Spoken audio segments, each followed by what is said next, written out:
Have no fear.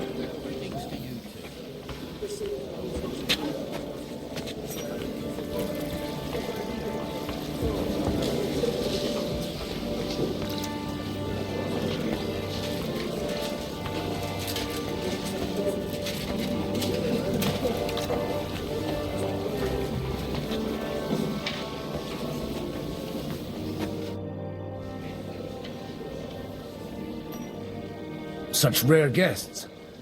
One wouldn't expect to find among Christians representatives of your community.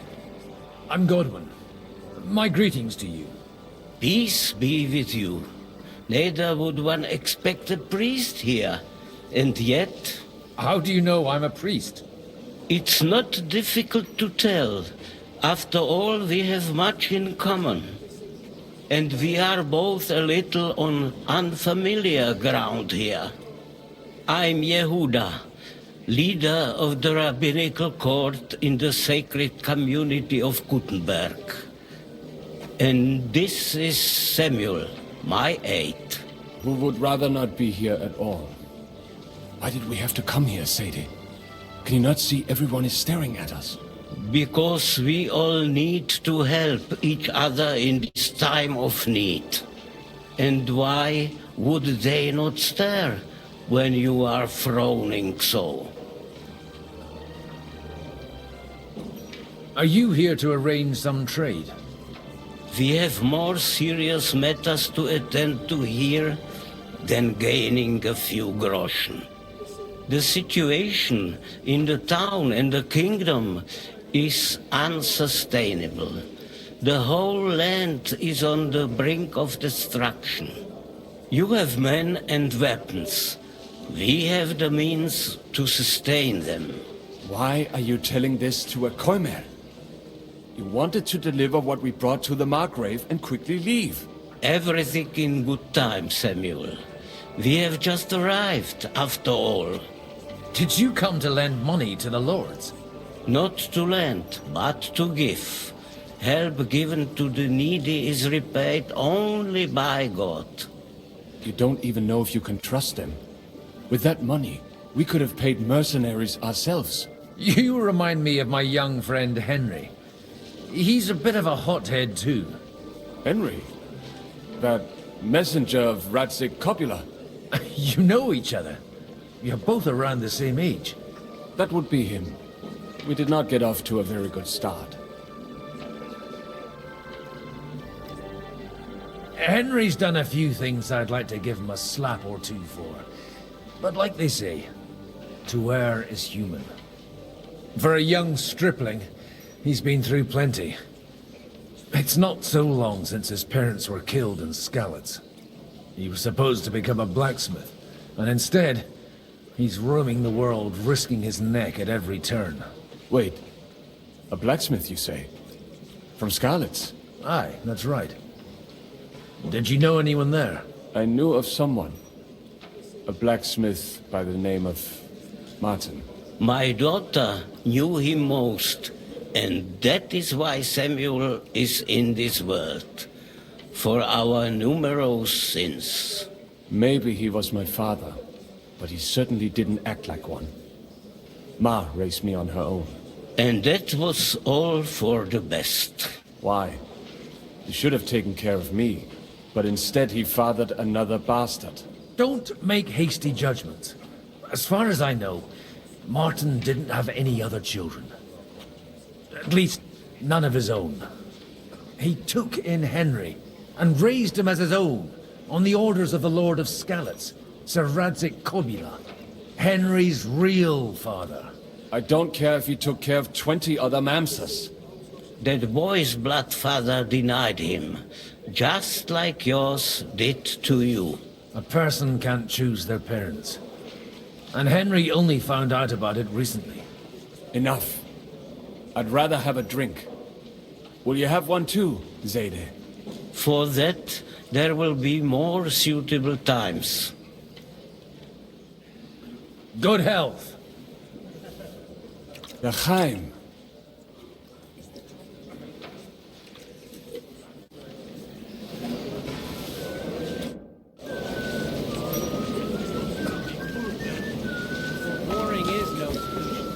Even that gloomy captain knows that.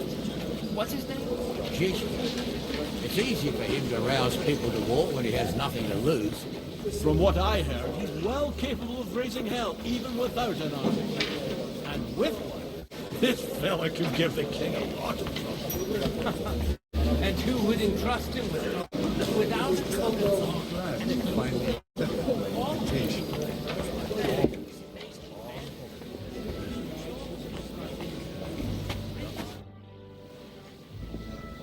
Good health to you, sir.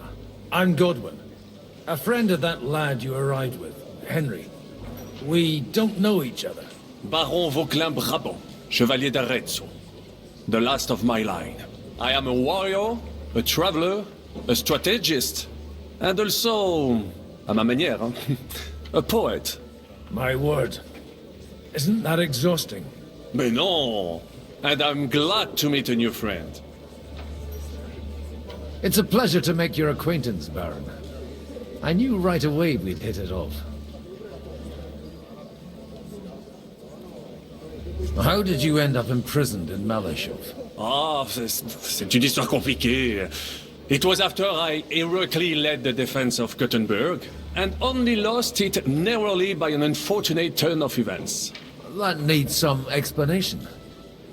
What unfortunate turn of events? Oh, misère. It is clear you have never been to war. You're quite mistaken, Monsieur Baron. I have. Ah, je suis désolé. This Bohemia is a strange land. I have seen farmhands, children, and even women fighting. But the clergy? Sainte Mère, do tell me about it. No doubt you fought on the side of truth and honor. My last big battle was in Kosovo. I've heard of this battle. Many great men fell there. Aye. And it was there I decided it was nothing for me. So I settled down in the presbytery in Ujits.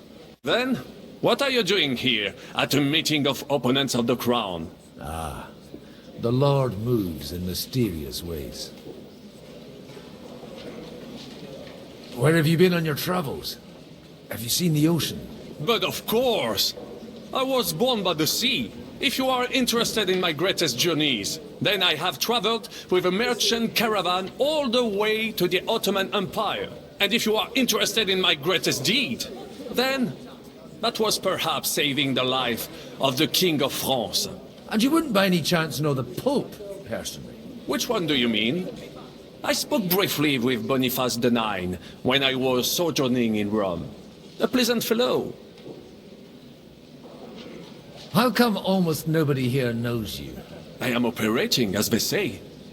Incognito. My great benefit is my strong connection with the French court. There, everyone knows my name. Here in Bohemia, I'm still building my reputation, slowly, but surely.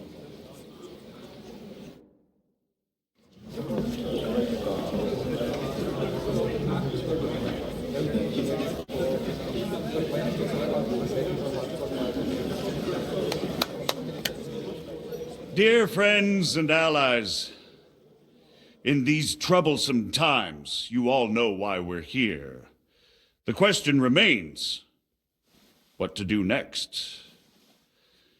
Sigismund is facing troubles in Hungary, and here, too, he is up against resistance.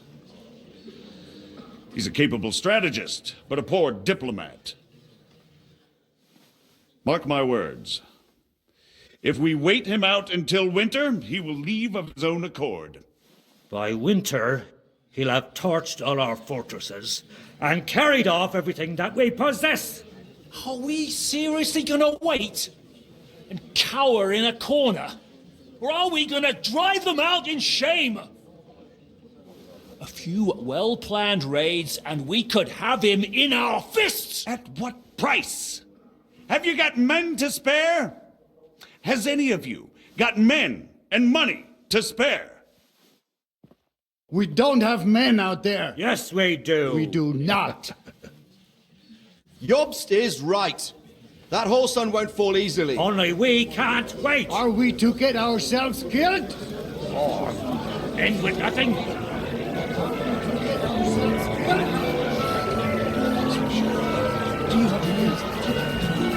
not going to die.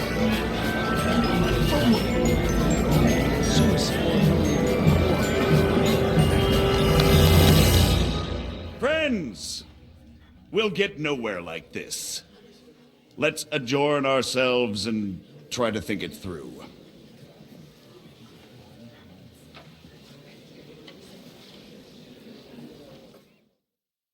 Well, that went just as expected. Good health. And to yours. Could it have gone any other way when there's so many of us here? I would have expected a bit more sense from Jobst, of all people. He made an amateur's mistake. But it's hard to be angry with him when he's trying to ingratiate himself with everyone. By the way, I'm John of Liechtenstein. And you must be Godwin, the son of... That's not a thing I've ever boasted of. How do you know that? I have my sources. From what I've heard about you, I'd judge you could be quite useful to me at today's gathering. Was that so? Indeed. And that's why I'd like to ask something of you. As it happens, I've got nothing better to do anyway. Excellent. I expect we can agree that Jobst's plan has certain shortcomings? That's a weak word. And the way it stands at the moment, he'll never get the support of the council. But I have an idea how to change that. Well, I'm curious how you hope to shut Zizka up and satisfy the ones who want peace. We'll sit and wait quietly until Sigismund withdraws of his own volition, as Jobst proposes, but we'll be waiting in the military camp of our huge new army. When Sigismund sees that, he'll be off to Hungary all the sooner. At a gallop. Exactly. Sigismund's army is demoralized and weakened. And besides, he's running out of resources. He's able to tackle fortresses that aren't able to defend themselves, but he won't engage in equal force on the battlefield. But he can't retreat either. That would be a disgrace. And that's exactly why we'll wait until he's called back to Hungary by events there. For the plan to work, we need allies, their money and their determination. We've already set the ground for it. We just need negotiators who will push the right people in the right direction. Are you saying you set everything in motion, even before Jobst? More like in parallel, but without his knowledge. If we find support and make it look like the whole thing was his idea, we'll all win. You've got an interesting way of approaching things. You're certainly not the first to tell me that. I take it as a compliment. Why are you doing all this anyway? Because I want to put a stop to the senseless deaths. And also because I'm happier with Wenceslas on the Bohemian throne. I'll help you. What exactly should I do? I'll give you 3 names. Bocek of Kunstadt, Hamann Alder, and Anna of Waldstein. If you can get those 3 on our side, we've won the day. Meanwhile, I'll take care of Jobst. Tell me a bit more about those people, so I know who I'm dealing with. Certainly. Who do you want to start with? Bocek of Kunstadt. I know the name, but I can't quite place him. That's just the thing. He's got massive estates, great influence, but he holds back. He doesn't play the big game, because he doesn't like to take risks. He always goes for the sure thing. But once he's made his mind up, not even a pair of oxen will hold him back. Alder the Alderman. Wasn't he a Kuttenberg councillor? He still is. The only one who retained his position after the city was taken. Only he's here, instead of cozying up with Sigismund in Kuttenberg. So his days in the council are numbered. But he'll continue to have a strong influence on the guilds and the rich burghers. And that's why we need him. Anna of Waldstein. The widow of that rich mine owner. What was his name? Wenzel Bartosz. and I'm not surprised you forgot. I was quite surprised to see her here. Assemblies like this are more of a... A male affair? So far, Godwin, so far. Anna is holding back and behaving like an exemplary young widow. But don't trust appearances. She's got claws, she knows how to do her sums, and she certainly has no love lost for Sigismund. And what use can she be to us? Apart from her late husband's money, of course. She's as sharp as they come when it comes to trade. And she knows a thing or two about diplomacy. There are wicked tongues that claim Bartosz acquired most of his wealth thanks to her, and that it was thanks to her that he died, too.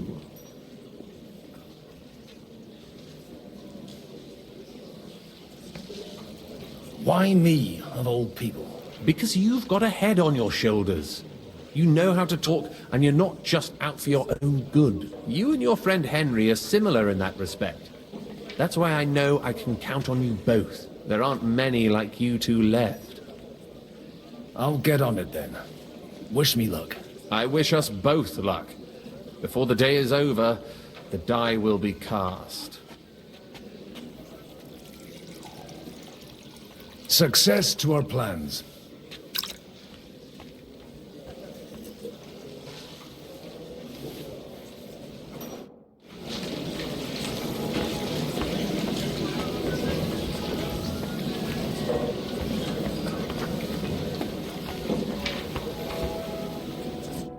God be with you, noble lady.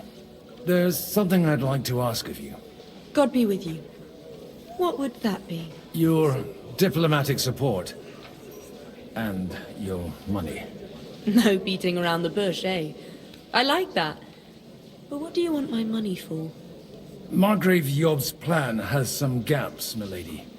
We need to gather enough resources to... To muster an army that Margrave can't afford on his own? Christ. Be praised.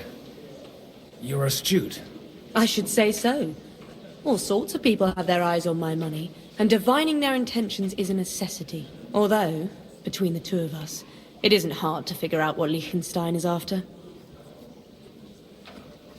Hit the nail on the head again, Mom. You're well informed. I am rarely mistaken. I'd say you have a better nose for people than most of this crowd. Not only for people, but also for good food and wine. And beneficial deals. Then you're in the right place. This occasion provides all of those things. The wine here is average. The cooks lack imagination. And I have yet to hear any interesting offers. So, to the point. What is it that Liechtenstein wants from me? Nothing more than support and resources for an army to parley more effectively with Sigismund. Nothing more? I'd say that's plenty. And why ask me for help? Why should I, of all people, take the risk?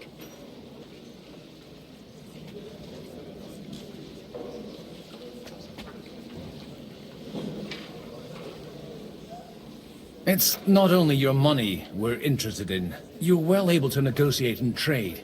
And if you were to take part in our plan... Then I'd be helpful to you on two fronts. If you want me to support you, you must give me a good reason. Perhaps a favor in return. Do you have something in particular in mind? Well, one of the guests here has something that shouldn't get into the wrong hands. Who's that? Harman Alder. Now, if you were to switch these papers for the ones he brought with him, I would support your proposal.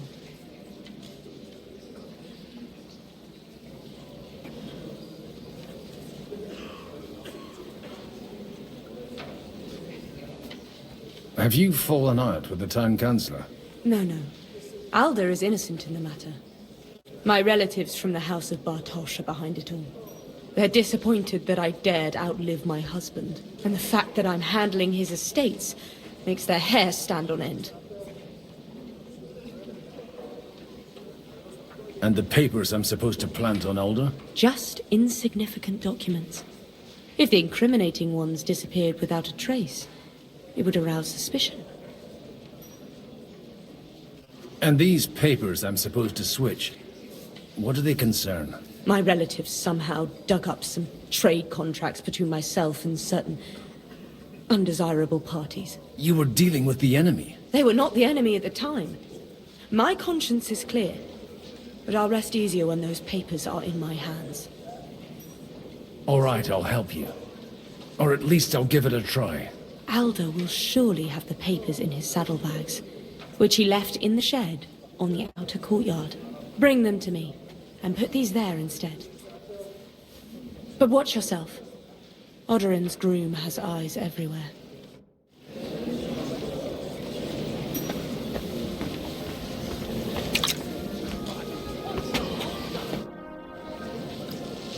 Everything all right?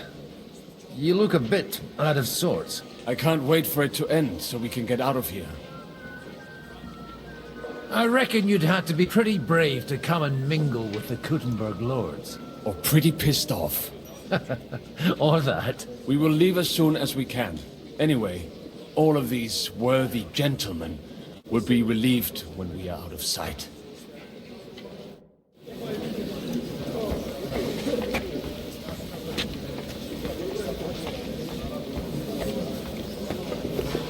One beer. Nobody has the license to east. Not even Bocek? Not even Bocek. And he's a great lord. That's hard to believe. Martin likes to exaggerate.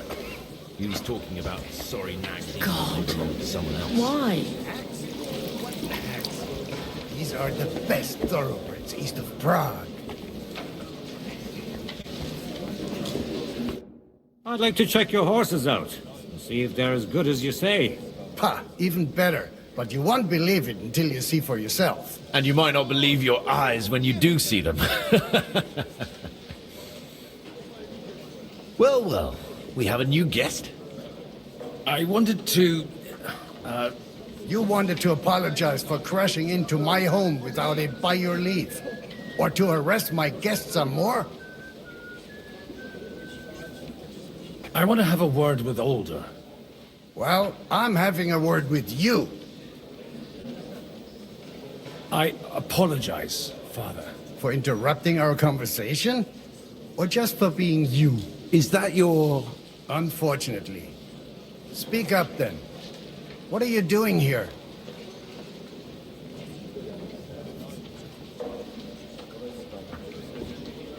We'll talk later and in private. Right now we have more important things to attend to. Don't try my patience. Why so strict, Martin? 20 years ago, he was nothing but a cheeky brat, only interested in wenches and booze. I got him a place at the Archbishopric to have some sense beaten into his head. Only it wasn't long before they kicked him out. And then I find out he's settled in some backwater parish in Sassau. But he took his boozing and whoring along with him, lost everything, and then came creeping home again. Huh? Try saying it again a little louder. They might not have heard you in the outer courtyard. You have the impertinence to show me your face after the way you disgraced our whole family? I wouldn't set foot here if I had a choice. Better to be a priest in some backwater than have a father like you. How dare you? You're as shit a father as I am a son. We've got nothing to blame each other for. And now let me speak to Alder. You're dishonoring your host. I can't dishonor someone who has no honor. If you had any, you'd be... That's enough! Christopher. You won't get away with those insults. I challenge you to a duel.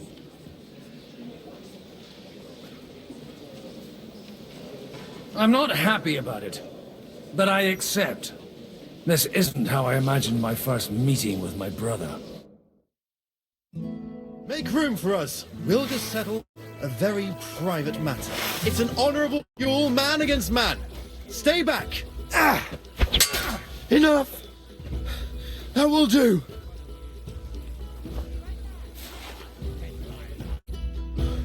My God.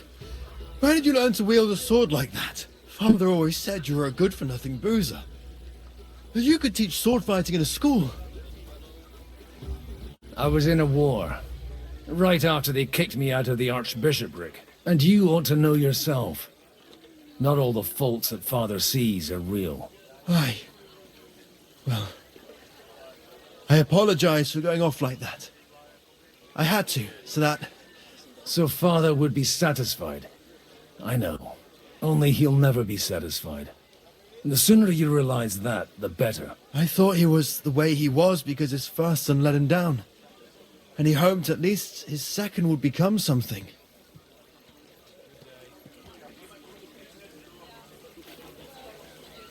Not at all. I remember him the same since I was a nipper. When I was 6 years old, I fell off a horse and broke my leg. He wouldn't talk to me for a week because I'd let him down. The first time he took me hunting, he let me starve for 3 days until I was able to shoot my first hare. Only 3 days? He got soft. I always wondered who you were. There was never much talk about you at home. Look, I really did fuck up everything I could. I brawled and boozed until they threw me out of my own parish. But now, I have a chance to put things to rights a little. And that's why you want to talk to Alder? Aye. The outcome of this war depends on it. That sounds very important, considering you and Alder are both pretty small players. After your encounter with Father, it won't be easy to get to Alder. Actually, I don't think you should even attempt it. Unless you want to anger Father even more. What else can I do, though? I'll talk to him myself. He'll hear me out for sure. But you'll have to trust me and tell me what it's all about. All right, then. You've heard Yob's plan, right? It's a nice idea, but we can't wait around without an army to back us up. Only no one's going to pay for one, because that would be an outright admission of rebelling against Sigismund. Alder's got some clout with the councillors and burghers who are loyal to Sigismund. If he agrees, they'll follow. I expect Alder's not the only one you're after. You got that right. Leave Alder to me. The plan sounds sensible, and he's no fool. I don't know how to thank you. You can drag me to a tavern sometime. Pa doesn't need to know about it. You're starting to sound like a brother.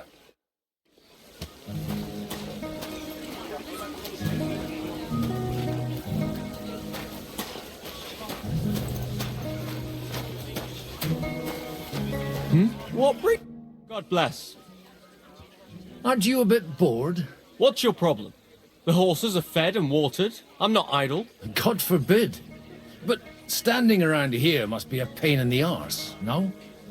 You might get thirsty. Not really. What of it?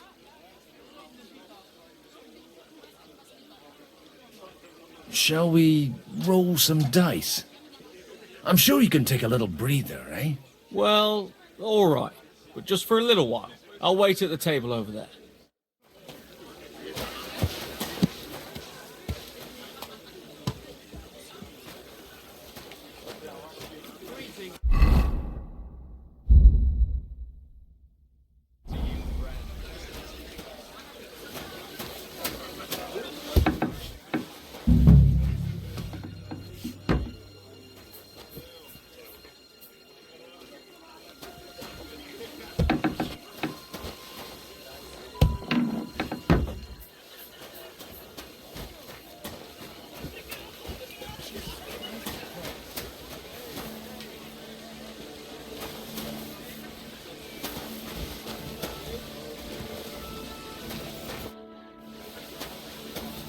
I'm seriously curious about you, lad.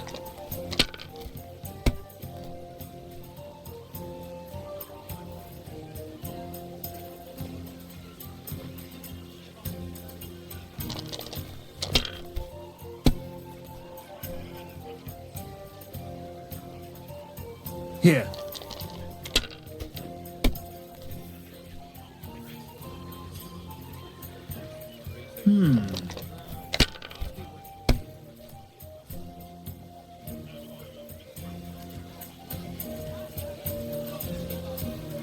It's yours.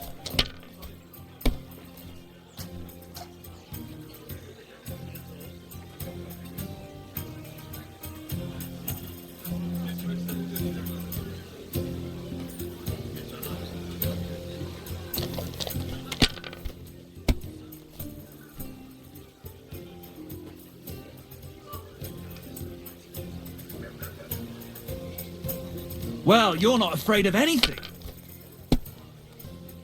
God be with you. G'day, g'day.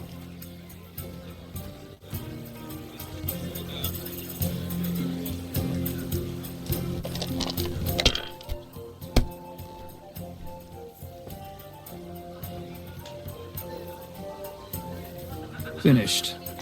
Your turn.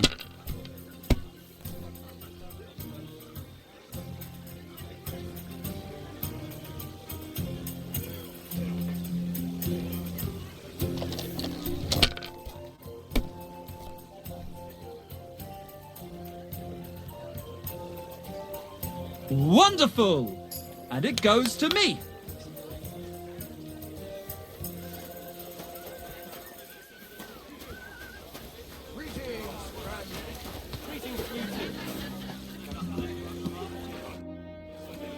May I have a word with you, sir? You? Anytime. With you, at least, there's some sensible conversation. Unlike this pack of conceited upstarts. What do you think about Jobst? Are you testing me? Jobst called this assembly and he wants things to turn out well. We have to trust him. To turn out well for whose benefit, though? Some are up to their elbows in silver and blood, so others can live in freedom. Better make sure you're among the latter, then. And in the meanwhile, help the former to keep their losses to a minimum. So,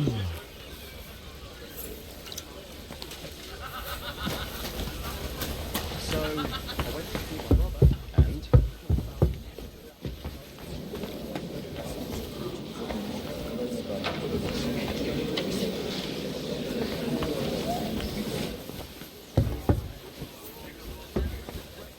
everything to the church if I don't go and see him.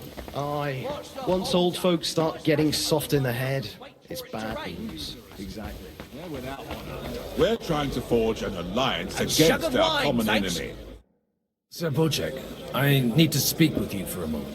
A man hardly puts his cup to his lips and someone comes along to put a flea in his ear. Jobst comes up with a plan as full of holes as a beggar's shoes, and now you're all jostling to win me over for him. On the contrary, I've come here with an idea how to improve it. Does that improvement include a few thousand men-at-arms? If not, you can go to the devil with it. A few thousand men-at-arms as a convincing argument. And 100 horsemen on top. Only in order to get them, we need coin. You've got my attention, but not my money yet. How can I persuade you? I need guarantees of security. I don't want to end up like Rutard. Of course. Once it comes to protecting property, ideals go out the window. You can talk, since you haven't got a pot to piss in yourself. If you were in my position, you'd think differently. I have a lot of property, lots of subjects to look after, and along with that, the Lord blessed me with a large family. I can't risk it all in a conflict with Sigismund. So you need guarantees that you won't be left standing in the cold if you openly oppose Sigismund. My guarantee is called Yitka. She's my niece. If I succeeded in marrying her off to another strong house, I'll have the certainty that I won't be left alone. Maybe it's enough to find a suitable groom among the allies. Perhaps someone of suitable standing who Yitka would also gladly accept. I don't want her to be unhappy. How about young Lord Capon? He's a youngster still.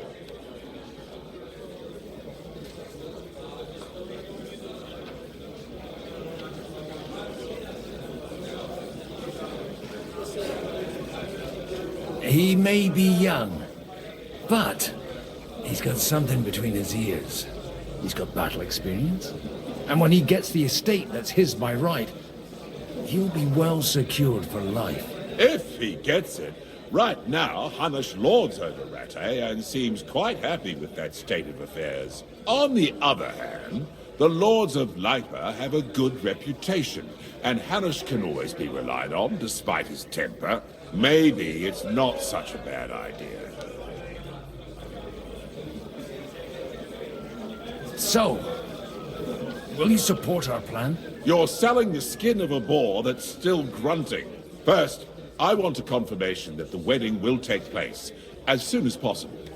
And what if Lord Capon refuses? I don't care what the young lord thinks. Hanush is the one to decide. If he agrees, I'll be happy to support your plan. Pushing a friend to tie the knot to save the kingdom. Things have come to a pretty pass. The kingdom will not forget his sacrifice. Now stop dilly-dallying and go and tell Hanush.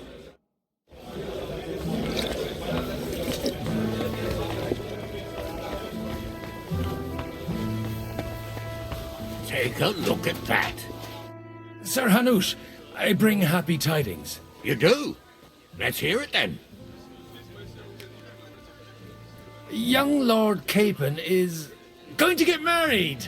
If he's got some impoverished noble's daughter pregnant, I'll have his hide. I'm not going to support some bastard. You misunderstood my meaning. I was the one who arranged the betrothal. I mean, with your blessing. You arranged a marriage for my ward? Just like that? With who? With the niece of Sir Bushek, Lord of Kunstadt. Her name's Yidka. Bushek of Kunstadt? The Bushek of Kunstadt? Godwin, you conniving old bastard! Oh, fuck. I don't believe it. So, young Hans is to marry Kunstadt's daughter? Niece. If you're serious, I'll make sure that you get the Rattay parish. Or you could make me the abbot of Sassa. Or what about a bishopric? Forget it. Soon I'll be paying for a wedding. Not a word to Hans. I want to tell him myself. But let's drink to it, shall we? Cheers! Cheers to you, and to your parleying skills.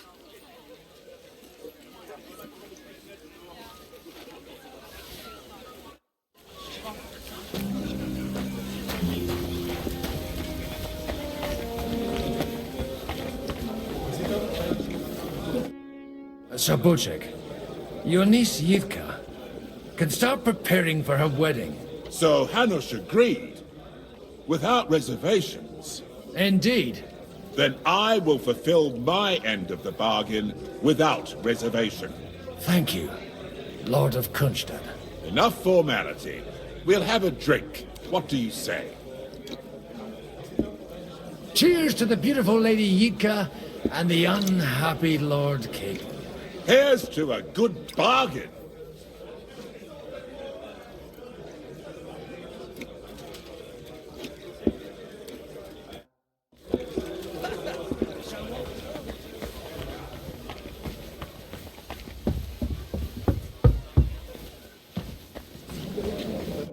I've got those papers from Alder for you. Quiet! You don't have to announce it to everyone. Milady, with all the clamour going on here, I can hardly hear my own thoughts. Here they are. You're more capable than I expected. Thanks for the help. You're welcome. And now you're part of the bargain. As agreed. I will support Liechtenstein's proposal with both words and money. Thank you, noble lady. God will... Yes, quite. But let's drink to our bargain, Godwin. How could I refuse a toast with such a fine lady? To your health, Lady Anna. And to the success of our efforts.